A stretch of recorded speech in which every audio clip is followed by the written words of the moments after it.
Bonjour à tous, je suis très heureux de vous retrouver pour ouvrir avec vous la bonne parole de Dieu.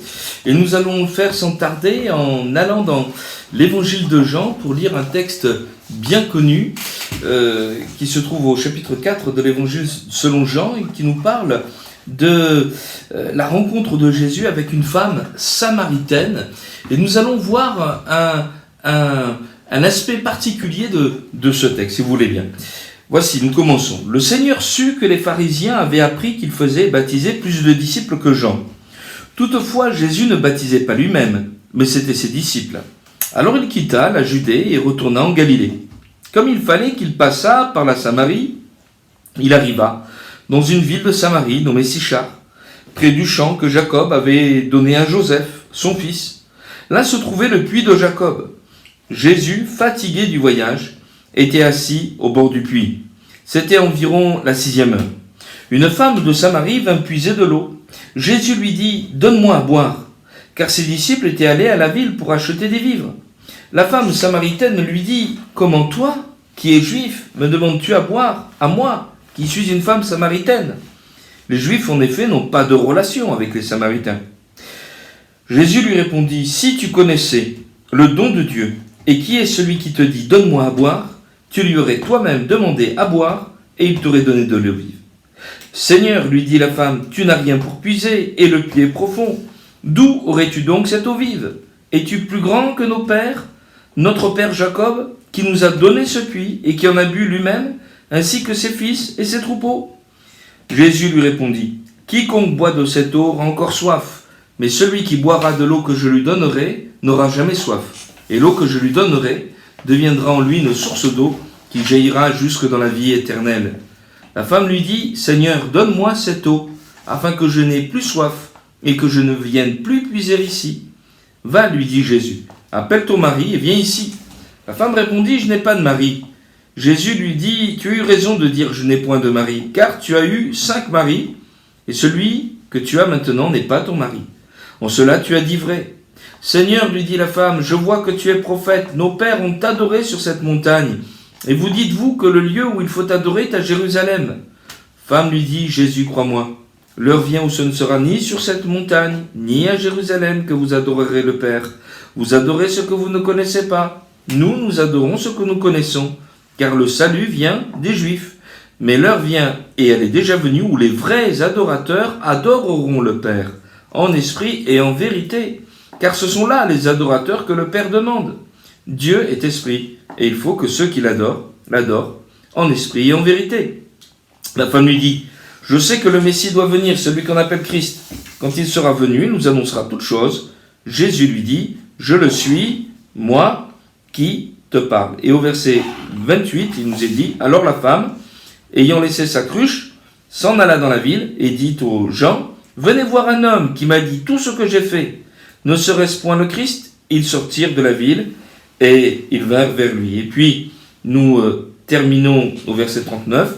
Plusieurs Samaritains de cette ville crurent en Jésus à cause de cette déclaration formelle de la femme. Il m'a dit tout ce que j'ai fait. Aussi, quand les Samaritains vinrent le trouver, ils le prièrent de rester auprès d'eux. Il restait là 2 jours. Un beaucoup plus grand nombre crurent à cause de sa parole, et il disait à la femme, « Ce n'est plus à cause de ce que tu as dit que nous croyons, car nous l'avons entendu nous-mêmes. Et nous savons qu'il est vraiment le Christ, le Sauveur du monde. Amen. » Voilà, un texte merveilleux d'une rencontre que le Seigneur fait avec cette personne, cette femme samaritaine, dont la vie va être complètement changée et transformée par cette seule et unique rencontre avec le Seigneur Jésus. Ce qui est merveilleux dans ce texte, c'est que nous voyons le Seigneur parler à une personne, et cela nous interpelle parce que nous avons besoin également de savoir que Dieu nous connaît personnellement et qu'il a un message qui veut nous toucher d'une manière personnelle. Dans ce texte, nous voyons Jésus se révéler à cette femme. Il est perçu tout d'abord comme étant un homme, un être humain, un homme, un juif. Et puis un peu plus loin, il devient un seigneur porteur d'une certaine autorité. Et puis il est perçu comme étant un prophète, et puis plus loin, le Messie, le Christ, c'est-à-dire le Sauveur, et c'est ainsi que les Samaritains vont le déclarer. Mais je voudrais eh bien, m'attarder avec vous sur un autre aspect de ce texte, parce qu'il nous est dit, avez-vous remarqué, eh bien, par exemple, au verset 1er, le Seigneur sut que les pharisiens avaient appris qu'il faisait et baptisait plus de disciples que Jean. À la fin de notre lecture, il nous est dit que les Samaritains disent « Nous savons qu'il est vraiment le sauveur du monde ». Et Jésus de dire également au verset 10 « Si tu connaissais le don de Dieu qui est celui qui te dit « Donne-moi à boire », etc. etc. » Voyons qu'il y a dans ce texte-là toute une notion autour de la connaissance, autour du savoir eh bien du Seigneur Jésus. Et je voudrais vous parler de la connaissance de Jésus, ou plutôt de l'omniscience. L'omniscience, c'est le fait de tout savoir, de tout connaître. Certains parfois disent, mais ne vous inquiétez pas, je sais tout. On sait très bien que c'est une formule eh bien, qui est relative à un petit contexte de vie. Mais qui vraiment peut dire « je sais tout » ? Personne ne peut le dire, et on s'aperçoit même que eh bien, des personnes éminentes ont pu dire ceci, ce que je sais, c'est que je ne sais rien. Et nous avons besoin de revenir à une certaine humilité. Par contre, Dieu est Dieu, et lui, il sait tout, il connaît le passé, il connaît l'avenir, il connaît le présent, il connaît intensément tous les aspects de notre vie, et nous allons l'étudier ensemble. Jésus est Dieu, il est le Fils de Dieu, et à ce titre-là, il partage également eh bien, cette valeur avec son Père. Il est eh bien, celui qui est omniscient. Et nous allons le voir dans un instant autour de 4 aspects. Je voudrais que nous voyions que Jésus a la connaissance des temps, le Seigneur a la connaissance de nos besoins, le Seigneur a la connaissance eh bien, de nos vies, et le Seigneur a la connaissance du salut qu'il nous faut eh bien, pour nos vies. Tout d'abord, le Seigneur est la connaissance des temps. Vous avez remarqué que Jésus n'est pas sans ignorer ce qui se passe.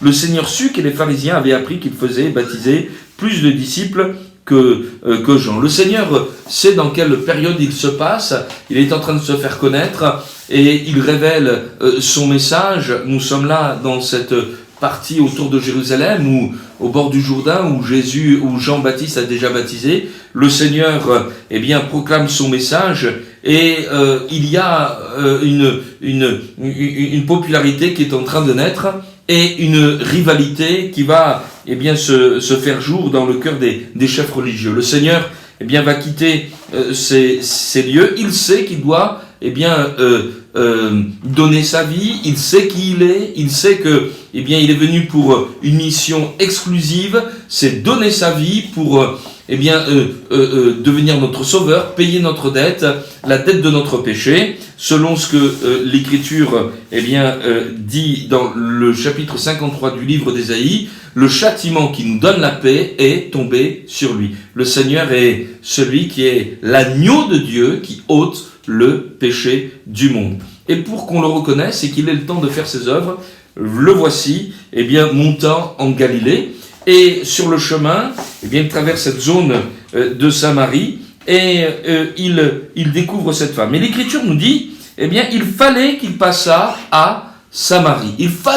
Le Seigneur savait qu'il devait s'arrêter ici, eh bien, au bord eh bien, d'un puits dans cette ville de Samarie pour eh bien, parler à cette femme qui avait grand besoin d'entendre parler eh bien, de Jésus-Christ. Et cela est merveilleux parce que cela nous montre que notre Dieu, notre Seigneur, eh bien, connaît notre temps.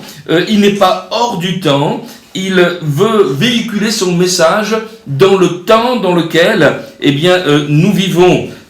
Il veut répondre à nos besoins, bien sûr, mais il s'adresse également eh bien, à des gens de son époque. Et Jésus, c'est toujours le même. Il est le même hier, aujourd'hui, éternellement. Et il s'adresse encore à des gens eh bien, de notre époque. Notre époque a besoin de Jésus. Jésus est intemporel. Son message est toujours d'actualité. Voyez-vous, cette femme, eh bien, c'était une femme dans un contexte où les hommes et les femmes, eh bien, étaient très séparés les uns des autres. Le message est pour elle. C'était une Samaritaine, c'est-à-dire, il y avait une forme de racisme entre les Juifs et les Samaritains. Il n'y avait aucune relation. Et Jésus va mettre à terre cette barrière. c'était également, au titre du fait qu'elle était une Samaritaine, elle était éduquée dans une déviance du judaïsme que les Juifs purs méprisaient complètement. Et pourtant, le Seigneur s'est adressé à elle. Peut-être, vous dites-vous, mais est-ce que le message de l'Évangile est pour moi? Mais bien sûr, que l'on soit comme cette Samaritaine dans une déviance, dans une situation que nous allons rendre compte tout à l'heure, dans le matérialisme, dans le postmodernisme, dans l'athéisme, le message de l'Évangile, il est pour notre temps, le message de l'Évangile, il est actuel. Le philosophe et physicien Blaise Pascal disait ceci: il y a dans le cœur de l'homme un vide, et ce vide a la forme de Dieu. Rien ne peut remplacer l'amour de Dieu, la révélation de Christ dans votre vie. Vous pouvez essayer de le remplir de toutes sortes de choses, vous serez toujours vide. Mais si Jésus vient dans votre vie, alors l'Écriture nous dit qu'il y ait une plénitude qui s'installe, vos cœurs seront débordants de cette paix, de cette joie dont nous allons parler un instant. Je voudrais simplement vous rappeler que Dieu vous connaît. Il savait, le psaume 139 nous l'affirme, avant que vous naissiez, avant que vous existiez sur cette terre, il connaissait chacun de vos jours et il a pour vous des projets de paix et des projets de bonheur. En tout cas, nous voyons dans ce texte que c'est mon deuxième point, que le Seigneur connaît nos besoins. Vous avez remarqué, et le texte nous le fait découvrir, l'amertume de cette femme. Tandis que Jésus est cet homme qui brise cette barrière, lui un juif qui parle à une samaritaine, un homme qui parle à une femme, il brise certains codes et il lui demande à boire, donne-moi à boire. Et nous voyons de quelle manière la femme samaritaine lui répond: mais comment toi qui es juif tu me demandes à boire, à moi qui suis une femme samaritaine? Bon, bref, nous voyons que cette femme, a le cœur fermé, elle se sent agressée, il y a une espèce d'hystérie qui s'empare d'elle, et la suite nous le fait comprendre. En réalité, cette femme, a été mariée 5 fois, l'homme avec lequel elle n'est pas son mari, on y reviendra tout à l'heure, mais 5 divorces, 5 séparations, je pense que c'est quelque chose qui peut rendre la vie amère, c'est quelque chose qui peut nourrir une grande amertume. Cette femme, à 5 reprises, a été laissée, elle a été délaissée, et elle ne croit plus dans l'amour des hommes, elle ne croit plus dans le regard de la société ou la compassion d'autrui. D'ailleurs, elle vient en plein midi chercher de l'eau, ça signifie qu'elle veut rencontrer personne. Elle voudrait vivre tout le temps confinée, que personne ne l'ennuie, c'est je reste moi avec moi-même. Et voici que quelqu'un vient briser ce silence, vient briser cet état de fait. C'est Jésus, parce que Dieu vous aime et il veut vous dire quelque chose. Il y a une autre existence, il y a une autre vie, il y a un autre amour, et tu peux vivre un amour pur, un amour vrai, un amour qui vient du ciel, qui va remplir ton cœur d'une telle façon que, comme Jésus le dira, celui qui boira de l'eau que je lui donnerai n'aura jamais soif, et l'eau que je lui donnerai deviendra en lui une source d'eau qui jaillira jusque dans la vie éternelle. Si tu savais comme il t'aime, si tu plaçais ta confiance dans ce Dieu sauveur, dans ce Dieu d'amour, mais jamais tu ne serais à sec, tu aurais cette relation avec ton Dieu. Et il y a un défi dans la vie de chacun, c'est de venir au Seigneur tel que l'on est et de se laisser aimer par lui. Jésus a dit: il n'y a pas de plus grand amour que de donner sa vie pour ceux que l'on aime. Dieu vous aime, il veut vous aimer, mais vous, êtes-vous prêt à vous laisser aimer? Êtes-vous prêt à accepter cette déclaration qui vient de Dieu? Dieu est amour. Dieu a tant aimé le monde qu'il a donné son Fils unique, afin que quiconque croit en lui ne périsse pas, mais qu'il ait la vie éternelle. Cet amour est capable de guérir toutes les blessures, il est capable de pardonner vos péchés, il est capable de faire de vous un être nouveau. Regardez ce qu'un homme de Dieu dans la Bible dira au sujet de l'amour de Dieu. dans la première épître aux Corinthiens au chapitre 13 et au verset 4, il dira « L'amour est patient, l'amour il est plein de bonté, l'amour n'est point envieux, l'amour ne se vante pas, il ne s'enfle point d'orgueil, il ne fait rien de malhonnête, il ne cherche pas son intérêt, il ne se met pas en colère, il ne soupçonne pas le mal, il ne se réjouit pas de l'injustice, mais il se réjouit de la vérité. Il exclut tout, il croit tout, il espère tout, il supporte tout, l'amour ne meurt jamais.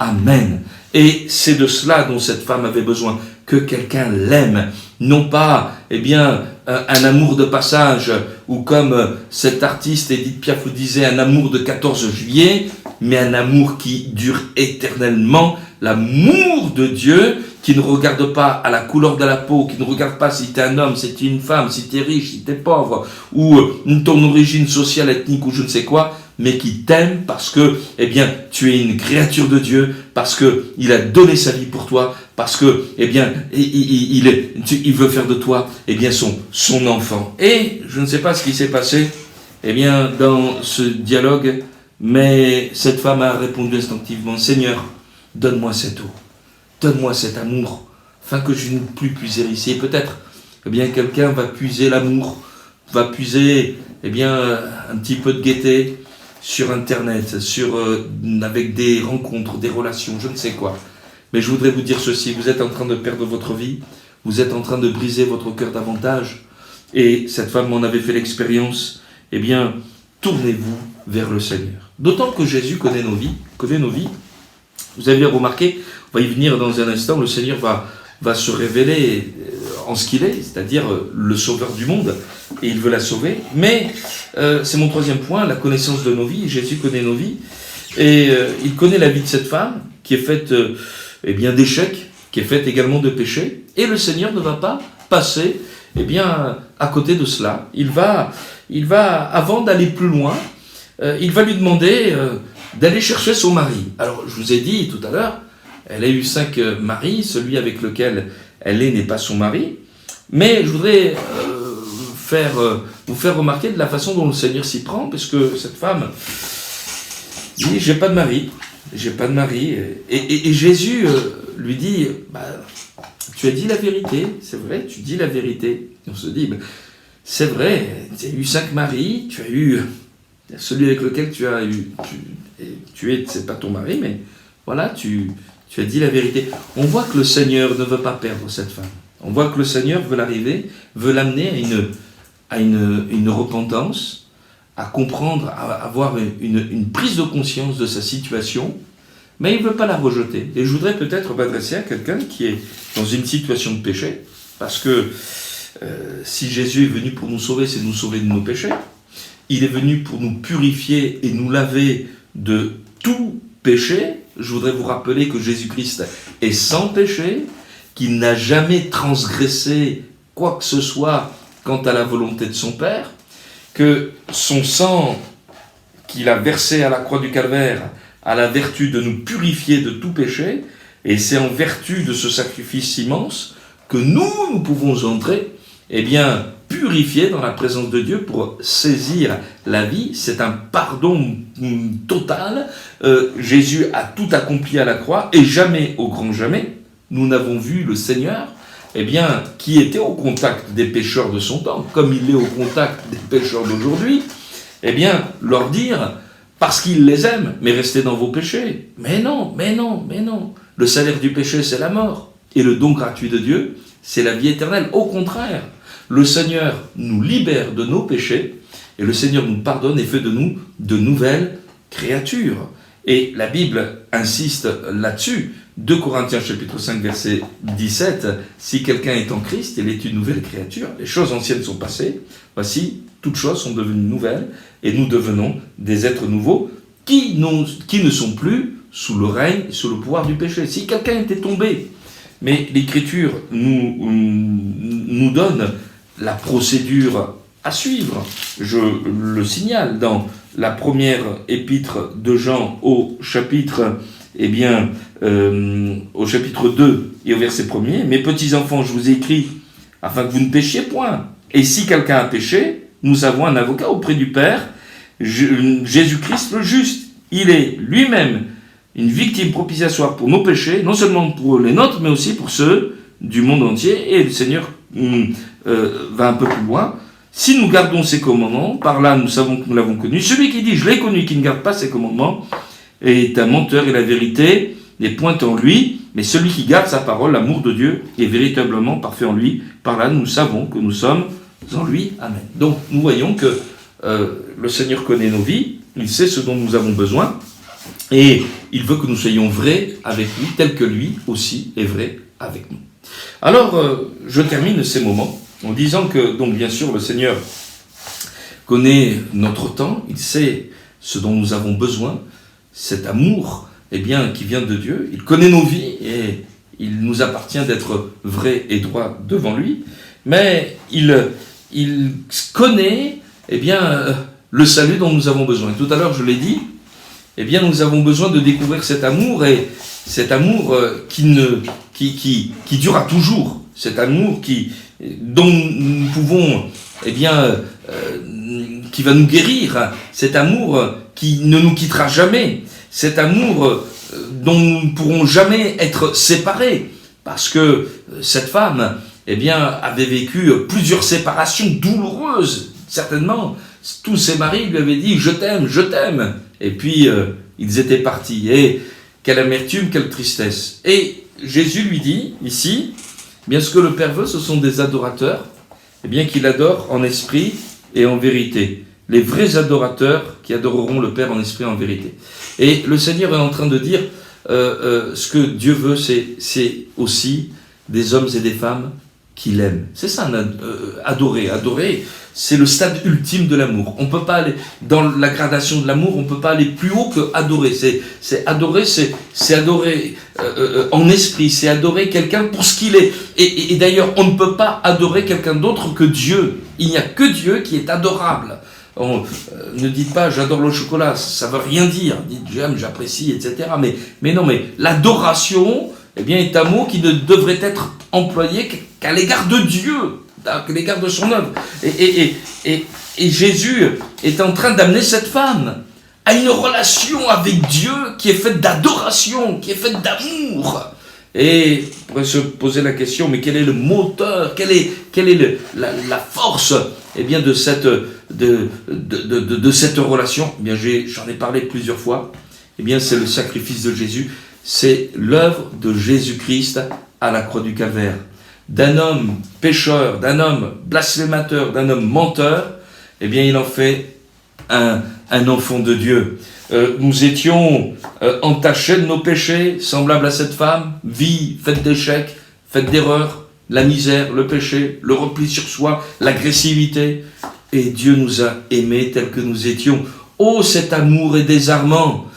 Père, pardonne-leur, car ils ne savent pas ce qu'ils font. Voici les paroles de Jésus, à la croix. Et Jésus de dire également à tous ceux qui l'écoutent, je suis le chemin, la vérité et la vie. Nul ne vient au Père que par moi.